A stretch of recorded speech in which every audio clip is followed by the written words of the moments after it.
वंदे मातरम साथियों, जय श्री राम। मैं 8 अगस्त को परसों जो हुआ आंदोलन जंतर मंतर पर 5 कानूनों की वापसी के लिए, उसमें हुई एक घटना के बारे में मैं इस बारे में जिक्र करने वाला हूं। उस कार्यक्रम के बारे में मैं एक दूसरे वीडियो में जानकारी दूंगा कि मेरा क्या मानना है, जो समर्थन मैं दे रहा हूं वो समर्थन किस, उसकी मर्यादा क्या है, उसके बारे में मैं बात करूंगा। लेकिन एक बहुत महत्वपूर्ण बात, और इस वीडियो में मैं जिस व्यक्ति को का मैं वीडियो में दिखाने वाला हूं, उस व्यक्ति से मुझे कोई लेना देना नहीं है। मैं उस व्यक्ति की कोई छवि को अच्छा या बुरा करने की कोशिश नहीं कर रहा। मैं एक मूलभूत संदेश देने का जो है वो प्रयास कर रहा हूं इस वीडियो के जरिए। उस मूलभूत संदेश को आपको देखने का जो है, समझने का जो है प्रयास करना है।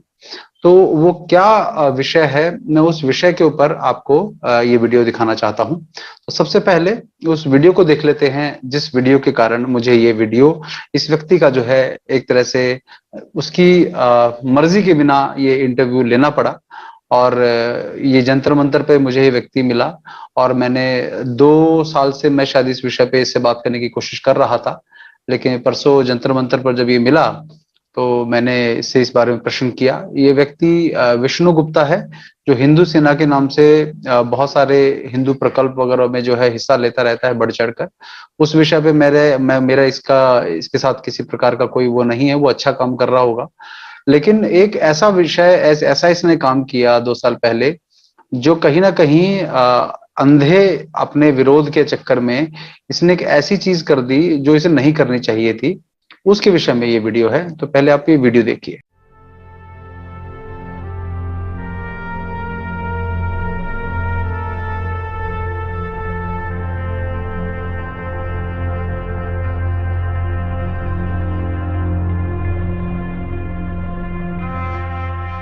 आज ये हमने महारानी विक्टोरिया, जो कि अंग्रेज़ों की महारानी थी, उनको हमने 118वीं श्रद्धांजलि उनको अर्पित दी है।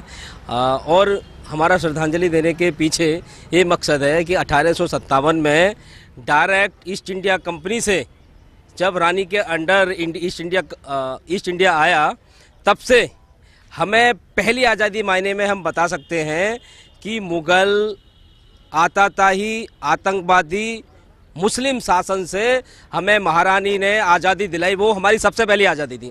और उसके बाद 1857 के बाद 1860 में महारानी ने, ठीक, ब्रिटिश की पार्लियामेंट में भारत के लिए एक लॉ तैयार हुआ, जो आईपीसी है।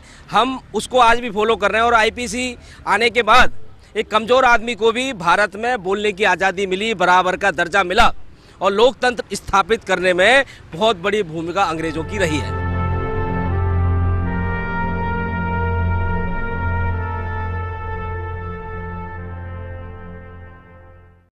तब आपने ये वीडियो देखा।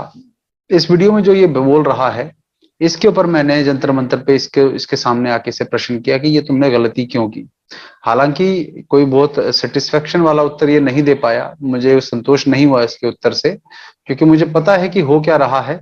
तो उस वीडियो को जो मैंने इसे साक्षात्कार लिया, उस वीडियो को आप देख लीजिए, उसके बाद मैं अपनी बात जो है आपको बोलूंगा। आपसे एक प्रश्न करना था, तो बोलो ना सर। महारानी विक्टोरिया की मूर्ति को आपने फूल मालाएं चढ़ाई थी कुछ दिन पहले, तो मैं उसके बारे में जब बहुत मन था आपसे बात करने का। हाँ, जरूर, उसका जरूर। कारण कि विदेशी कानूनों की हम अगर बात करें अंग्रेजों की, तो आपने महारानी विक्टोरिया की मूर्ति पे फूल क्यों चढ़ाया था? ऐसा है ना, उस समय की जो बात थी, विदेशी जो कानून उस समय जो यहाँ लागू हुए थे, उस समय ईस्ट इंडिया कंपनी का शासन था। और बहादुर शाह जफर जो है, उस समय पूरे हिंदुस्तान पे राजा बनने के लिए उनसे फाइट कर रहे थे लोग कि भाई हमारा शासन दोबारा बरकरार वहाँ रहे। जिस प्रकार से कुछ अंग्रेजी कानून वहाँ थे, उस अंग्रेजी कानून के कारण हम मुसलमानों से बचने के लिए कामयाब रहे। लेकिन आज वो ऐसी सिचुएशन नहीं है। हमें चाहते, जब हम खड़े हो गए हैं पैरों पे अपने, सब कुछ हमने डेवलप किया, अब हमारा नया पार्लियामेंट भी बन रहा है, ठीक है, तो हम चाहते हैं कानून भी अब सब सारे हमारे हिसाब से, आज की सिचुएशन के हिसाब से बनने चाहिए। तो मतलब आप अंग्रेजी कानूनों का आप समर्थन करते हैं, विरोध करते हैं?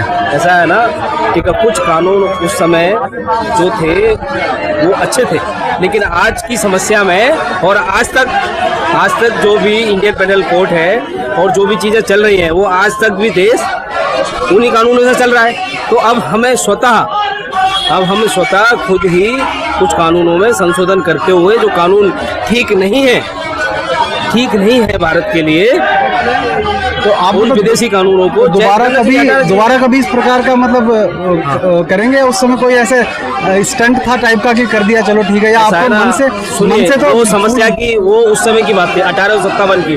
1857 में मुस्लिम आक्रांताओं का यहाँ दबदबा था। मुस्लिम आक्रांताओं की बात कर रहा हूँ, मुस्लिम शासन था। उस मुस्लिम शासन से उस समय जो अंग्रेजी के कानून थे उनसे हमारा बचाव हुआ, इसलिए हम रानी विक्टोरिया को धन्यवाद देते थे। लेकिन आज समय क्या है, आज समय बदल गया है, हम सब अपने पैर पर खड़े हो गए, नया पार्लियामेंट भी बनना है। जो भी पुराने कानून हैं उस समय के, आज का समय देखता हूँ तो अपने हिसाब से बनाना चाहिए। लेकिन क्या रानी विक्टोरिया की मूर्ति पे फूल चढ़ाना क्रांतिकारी अपमान नहीं है? ऐसा है ना, सुनो, उस समय की जो बात थी, नहीं आपने अभी तो 1-2 साल पहले किया ना वो तो। हाँ 2 साल पहले हुआ था वो 1857 में, आपने तो अभी क्या मेरे मन, आप उसको अन्यथा मत लीजिए, मेरे मन में बड़ा नहीं है हमेशा। आप जैसा एक हिंदूवादी भाई जो है वो ऐसी गलती कैसे कर गया? भाई कानून तो आज भी चल रहा है ना, लेकिन आपने धन्यवाद दिया। आज भी राष्ट्रभक्तों को जेल में डाला जाता है, वो ठीक है, लेकिन अंग्रेजों का धन्यवाद कैसे दे सकते हैं हम? आज भी राष्ट्रभक्तों को जेल में डाला जाता है, धन्यवाद तो नहीं, लेकिन मुसलमानों से बचाने के लिए धन्यवाद। उस समय ऐसा नहीं है, उस समय भाई साहब आप दोनों चीज को समझो। नहीं आप कानून को बदलना, बस यही निवेदन है, 1857 की मत करिए। आप जैसे भाइयों से ऐसी उम्मीद नहीं की जाती है। 1857 की स्थिति में जाओ, अभी 1857 में कुछ कानून सुझाव है, संरक्षण मिला। देखो हम राजीव दीक्षित जी के बहुत बड़े समर्थक हैं, 10 साल से राजीव दीक्षित का बहुत बड़ा फैन। लोग इसलिए बोल रहे हैं कि आप दोबारा ऐसा गलती मत करिए, अच्छा लगेगा, आपकी गरिमा और बनी रहेगी अच्छी। ठीक है, निवेदन है, लेकिन ऐसा है ना, समझ की बात है यार। भेड़ियों की जगह हम सियार को धन्यवाद नहीं की बात आप देखो कि भाई जो कानून गलत है, अंग्रेजी कानून है, वो सब बदलने चाहिए। उस समय की परिस्थितियां उसको छोड़ दो, अब जितने भी कानून है वो सब कानून चेंज होने चाहिए। हमारा नया पार्लियामेंट बनना है, नया कानून बनना चाहिए। आपसे ये दोबारा कभी फूल चढ़ाइएगा, बहुत अच्छा लगेगा हमको, ठीक है, आपका हमारे मन में और सम्मान बढ़ेगा। अरे भाई साहब, हमारा सम्मान तो हमेशा आपके साथ बरकरार है। हम तो कहीं पे भी, हर जगह आप देखिए, हिंदू सेना के कार्यकर्ता, यही मुद्दा नहीं है हर मुद्दे पे। लेकिन आपको सिर्फ एक ही मुद्दा नहीं, एक्चुअली अंग्रेजी कानून ही नहीं है, जिहादी मुसलमानों के खिलाफ भी बोलना पड़ेगा। ठीक है, वो नहीं बोलते आप लोग, बोलो। राजीव दीक्षित जी का जो है वो चल रहा है, अच्छी बात है, लेकिन जिहादी मुसलमानों का जो साला आतंक हजारों साल से चला है और अभी भी है, उनका आतंक की वजह से अंग्रेजों का धन्यवाद देने का अधिकार नहीं मिल जाता। ऐसा है, जहाँ कहीं बचाव हो जाता है ना, बचाव हो जाता है उस समय। हमने तो कभी कहा ही नहीं, हम तो यही कह रहे हैं ना, हम तो यही कह रहे हैं अंग्रेजों का धन्यवाद। गांधी जी का कहा ही नहीं कि मुगलों का समर्थन करना है, नहीं बोला ना। मैं आपको अभी छोटी सी बात सुनो, बाबूजी खड़े, 1 मिनट बात सुन लो बस मेरी, ठीक है? नहीं, मेरा प्रश्न आपसे है। बाबूजी सुनो मेरी बात सुन लो, मैं आपको जवाब देता हूँ। बाबूजी खराब लगे तो आप हमें डाल दें, ठीक है? सुनो, मुसलमान के शासन में क्या आपको झंडा लेके उठा के आंदोलन करने का अधिकार था? नहीं। लेकिन अंग्रेजों के शासन में अधिकार मिला, ठीक है? मुसलमान के शासन में आवाज उठाते सर कलम हो जाता था, हुआ नहीं हुआ। लेकिन मैं आज की बात नहीं बता रहा हूँ, कानून क्या, मैंने कब कहा मुसलमान सही करते थे? मैंने कभी कहा नहीं। उस समय बचाव हुआ, आप महारानी विक्टोरिया की मूर्ति चढ़ाएंगे तो गलत नहीं है क्या? उस समय का बचाव हुआ, इसलिए गलत है। क्रांतिकारी का अपमान है कि नहीं है? अब नहीं है, इन्होंने चढ़ाया ना, अब 1 साल पहले। आपको प्रश्न का पता नहीं भाई, इन्होंने महारानी विक्टोरिया को धन्यवाद करते हुए कि मुगलों से आपने हमारी रक्षा करी, तो क्रांतिकारी अपमान है। मैं उस विषय में प्रश्न कर रहा हूँ इनसे, आप मुझे बताइए वो सही है गलत है? क्षमा के लिए सही नहीं, अभी 1-2 साल पहले वही भाई साहब ने किया ना। अरे हम लोगों को याद दिलाने जा रहे हैं, थोड़ा सा याद तो दिलाओ यार। बात को, मेरी भावना को समझो, मेरे मुसलमान जले, आपकी छवि जले सुधारने के लिए, आपकी छवि सुधारने के लिए वीडियो बना रहे हैं। मुसलमान जले इसलिए चढ़ाया, सुनो, लेकिन आप हमारी बात समझ गया। मुसलमान जले इसलिए बनाया क्योंकि उनके शासन को तोड़ने का काम सिर्फ अंग्रेजों ने किया। हम मित्रवता की पूछ रहे हैं, सालों को मार मार के अंदर कर दिया, भगा दिया, शासन ही खत्म मैं कर दिया आपसे उनका। ये कह रहा हूँ, अंग्रेजों को दोबारा धन्यवाद मत करना भाई। मैं ये बोल रहा हूँ, गलती तो बहुत सारी, अब आपके हाथ में आ गया ना, सुधार दो, गाय को सुधार पशु दो। बना दिया है। ऐसे गाय हमारी माता थी, अब सुधार दो ना, ऐसा है, सुधारने के लिए तो आए यहाँ पे, भाई तो हैं, अब सुधारने के लिए तो आए, अब सुधार दोबारा ऐसा करना मत भाई, मैं ये बोल रहा हूँ। ठीक है, तो क्रांतिकारियों को बहुत अपमान है वो। ठीक है, ठीक है जी। तो आपको जो वीडियो बना रहा है, जो डालना है डाल देना, कोई फर्क नहीं मैं तो पड़ता। आपको- भाई वीडियो आपको मैं- लेकिन सही बात है भाई, आपको पता है ना, देखो जो बना दो यार, कोई बना रहा हूँ, तो मैं आप बोलोगे तो डिलीट कर दूंगा, लेकिन ये आपका पक्ष रख रहा हूँ मैं छुप के नहीं बोल रहा, मैंने बोला है कि मुसलमानों को जलाने के लिए किया था, और अब हमारा शासन है, तो आप अपने हिसाब से सब कुछ चेंज कर आप दो। दोबारा तो नहीं करेंगे ना ऐसा? न कोई करने का कोई इरादा नहीं है, तो जलाने की बात। यही कंफर्म कर रहा हूँ। आप जो बोले ट्विटर पे मुसलमानों ने इतना ट्रेंड चलाया था, विष्णु गुप्ता को गिरफ्तार करो। हम चाहते थे मुसलमानों तक बात पहुंचे कि इस कानून की आड़ में ही आप शाहीन बाग जाम कर देते हो, इस कानून की आड़ में आप ये कर देते हो, तो ये कानून जब अंग्रेजों ने बनाया गलत है, तो कानून रद्द होना चाहिए। तो आपकी सारी बात सही है, मैं गलत कह नहीं रहा। हाँ। वो एक उस गलती को दोहराइएगा मत, बस ये नहीं ठीक है, ठीक है विष्णु, धन्यवाद, धन्यवाद। तो अब आपने देखा कि ये व्यक्ति जो है घुमा फिरा कर कि 1857 का था, अंग्रेजों का धन्यवाद। देखिए, मैं आपको एक बात बोल देता हूँ, इसने एक बात और बोली कि राजीव भाई के लोग मुगलों के बारे में जो है वो क्यों नहीं बात करते, उन्होंने मुगलों के बारे में क्यों बात नहीं की। तो मैं इसे एक बात साफ साफ बता देता हूँ और आप सब भी ध्यान से सुन लीजिए। इसमें कहीं भी मैं मुस्लिमों का समर्थन या विरोध या उस सब की बात नहीं कर रहा, मैं मूलभूत बात कर रहा हूं, जिसको मिस करने की वजह से है इस देश का हमारे ये हाल हुआ है। तो उस मूल बात को समझना, अगर मेरी बात नहीं समझ सकते तो फालतू की टिप्पणीबाजी ये मत करना, मेरे को वो पसंद नहीं आती। क्योंकि मैं जो बात कर रहा हूँ वो विवेकपूर्ण बात कर रहा हूँ, किसी कट्टरपंथी के चक्कर में या किसी मुस्लिम या ईसाई विरोध के चक्कर में नहीं कर रहा। मैं मूलभूत जो हमारे भारत के, हम अपने आप को सुधारें।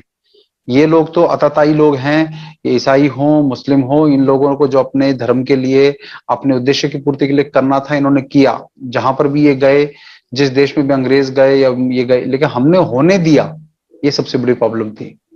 तो इसमें आप इस बात को समझ लीजिए कि आप कभी भी एक व्यक्ति की असफलता के कारण दूसरे व्यक्ति की सफलता को अगर आप कहते हैं कि वो सफल हुआ है क्योंकि पहला असफलता, जैसे यदि कांग्रेस असफल रही देश को अच्छा बनाने में, तो उस असफलता की वजह से यदि वो बीजेपी की सफलता बन गई है, तो इसका मतलब ये नहीं है कि बीजेपी सफल हो गई। उनकी असफलता पे उनकी सफलता खड़ी हुई है। तो अगर ये जिस दिन अब इनकी असफलता पे अगर दूसरों की सफलता खड़े, अगर 2024 में इनकी असफलता बीजेपी की जो रही उसके कारण दूसरे की सफलता बनती है, तो उसको भी मैं सफलता नहीं मानता।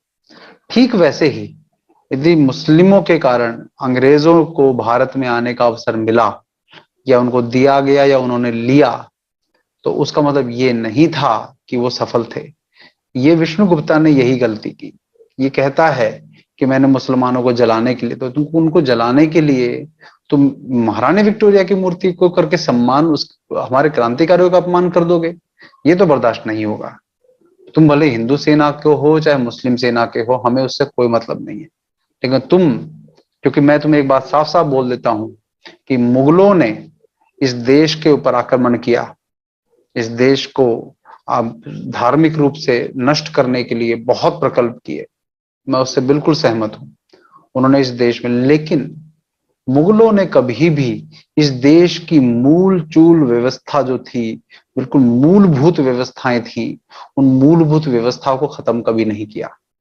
मूलभूत व्यवस्थाओं का अर्थ क्या है? उन्होंने कई बदलाव किए, लेकिन उन्होंने ये देश जिन परंपराओं पे, जिन सब पे चला आ रहा था, उनको अपने धर्म को बढ़ाने के लिए उन्होंने सारे प्रयास किए। लोगों को मारा भी, धर्म परिवर्तन कराया, सब कुछ कराया। लेकिन उनको कभी भी गांव की जो व्यवस्थाएं हमारे यहाँ हजारों वर्षों थी, हालांकि भले ही वो सेम वैसी ना रही हो, परंतु गुरुजी रविंद्र शर्मा जी द्वारा भी ये कहा गया कि 1980 तक भी, 70 तक भी बहुत कुछ बचा हुआ था इस देश का। लेकिन अंग्रेजों ने जो इस देश के साथ किया, उन्होंने उन मूलभूत सिद्धांतों को, इस देश के मूलभूत चरित्र को, इस देश के मूल व्यवस्थाओं को जो हजारों लाखों सालों से जीवित थी, उसको नष्ट किया।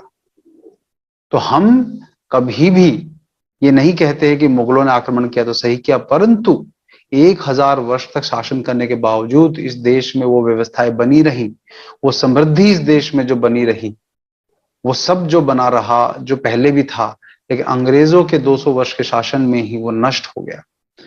और 200 वर्ष के शासन की भी मैं यदि बात करूं, 1857 से 1947 तक भी उन्होंने इस देश को भयंकर निचोड़ डाला। तो ये जो अंग्रेजों का धन्यवाद, आज आपको क्या लगता है कि ये जो ईसाइयत है, ये अपने जिस तरह से लव जिहाद और बाकी धर्मांतरण के लिए हम लोग कोशिश कर रहे हैं रोकने के लिए, ईसाइयत वाले क्या धर्मांतरण नहीं कर रहे? आपको नहीं पता, ये इतने दिमाग से खेल रहे हैं कि ये हिंदू मुसलमान को तो ये उकसाकर एक दूसरे से लड़वाने का काम करते रहते, लेकिन अंदर ही अंदर दीमक की तरह, जिस तरह से भारत में घुसने के बाद इन्होंने दीमक की तरह भारत की व्यवस्थाओं को खोखला करना शुरू किया, ठीक वैसे ही आज पंजाब का हाल देखो। हमें वीडियो देखने को मिलते हैं, वो हालेलुया कर कर करे ये लोग धर्म परिवर्तन में दिन रात लगे हुए हैं, लेकिन इनसे हमारा डायरेक्ट कॉन्फ्लिक्ट नहीं दिखता। इनसे डायरेक्ट हमारा वो ये लव, ये इस तरह के खुलेआम लव जिहाद और ये सब जो चलाया हुआ है, हमारा पूरा ध्यान जो है वो किस तरफ गया हुआ है कि मुस्लिम ही केवल हमारे दुश्मन है, मुस्लिम ही हमारे नुकसान करेंगे। सिर्फ इस तरह ध्यान बटाकर ये जो ईसाइयत जो हो रहा है, ईसाइयत का काम हो रहा है, वो जिस लेवल पे नुकसान कर रही है वो किसी को समझ में नहीं आ रहा है। तो मैं आप सबको यही कहना चाहता हूं कि गलती से भी सिर्फ इसलिए कि आपको मुस्लिम का विरोध करना है तो ईसाइयत या अंग्रेजों का जब हम धन्यवाद करने लगे, ये इससे बड़ी मूर्खता हो नहीं सकती। तो जितने भी हिंदूवादी साथी हैं, मैं सबसे ये कहना चाहता हूं कि अगर मुसलमान गलत कर रहे हैं, जो भी कुछ वो गलत आजकल कर रहे हैं मुझे भी दिखता है, उसका विरोध करो, जरूर विरोध करो, लेकिन उस चक्कर में आप अपने दूसरे दुश्मन को अपना दोस्त समझने का प्रयास, गलती फहमी मत रहो। क्योंकि ये अंग्रेज तो भले इस देश से चले गए, लेकिन ये जो ईसाइयत का जो मूल पूरा, यदि आप इनके 1400-1500 ईस्वी के इनके संसद के डॉक्यूमेंट्स देखेंगे तो उसमें मूलभूत जो इनका सिद्धांत था वो था क्रिश्चियनिटी को बढ़ावा देना। तो क्रिश्चियनिटी को बढ़ावा आज भी वही चल रहा है, लेकिन अंदर ही अंदर से हमारी जड़ों को खोखला कर रहे हैं। केरल में आप देख लो, आप बाकी जगह देख लो, गोवा का हाल देखो आप, ईसाइयत के नाम पे जो पोर्चुगीज ने वहां किया थे, वो तो अंग्रेज नहीं थे, वो तो पुर्तगाली थे, लेकिन उन्होंने भी अपनी ईसाइयत के लिए सब कुछ किया। तो ये जो मूल में इनके अपने धर्म को बढ़ावा देना चाहिए, हिंदू हो चाहे मुस्लिम हो, ये मुस्लिम हो चाहे ईसाई हो, तो हम लोगों को ये समझना पड़ेगा कि हमारा वास्तविक मूलभूत में ये कि हम अपने सनातन धर्म पे जब तक नहीं टिकेंगे तब तक हमारा सनातन धर्म नहीं बचेगा। आप यदि मुसलमानों को रोकने का प्रयास करोगे कि हमारा धर्म परिवर्तन मत करो, और ईसाइयत को रोकने का प्रयास करो, लेकिन खुद में आपने क्या बदलाव किया? मैं कहता हूं कि मुस्लिम लोग जो हैं अपने सर पे टोपी डाल रखते हैं, आप लोगों के सर पे पगड़ी होती है क्या? मेरी भी नहीं होती। आप जो है टीका लगाते हैं क्या? नहीं लगाते। आप लोग 5 समय की जो नमाजें पढ़ते हैं, आप क्या एक शाम के समय संध्या करने का भी आप प्रयास करते हैं? नहीं करते। कोई मंत्र का जाप आप 15 मिनट भी आप जो अपने गुरु के द्वारा दिया गया किसी भी मंत्र का आप जाप करते हो? नहीं करते आप। तो आप मंदिर जाते हो, आपके बच्चे नहीं जाते। तो आप जो है कैसे उम्मीद कर सकते हो कि ये जिस तरह से इनका धर्म बढ़ रहा है आपका सनातन धर्म जो है वो बचा रहेगा? तो आप खुद के लिए, तो आपकी वेशभूषा में सनातनी वो परंपरा नहीं है, आपकी वेशभूषा जो है वो जीन्स और न जाने क्या क्या अजीब से आप दिखते हो। हिंदू तो आप दिखते ही नहीं हो, ये कम से कम मुस्लिम तो दिखते हैं, ये ईसाई तो दिखते हैं, पैंट शर्ट पहना हुआ व्यक्ति ईसाई है, लेकिन आपके वेशभूषा से लेके भाषा से लेके हर चीज में जो है उर्दू और अंग्रेजियत भरी पड़ी है, हिंदी तो है ही नहीं कहीं भी।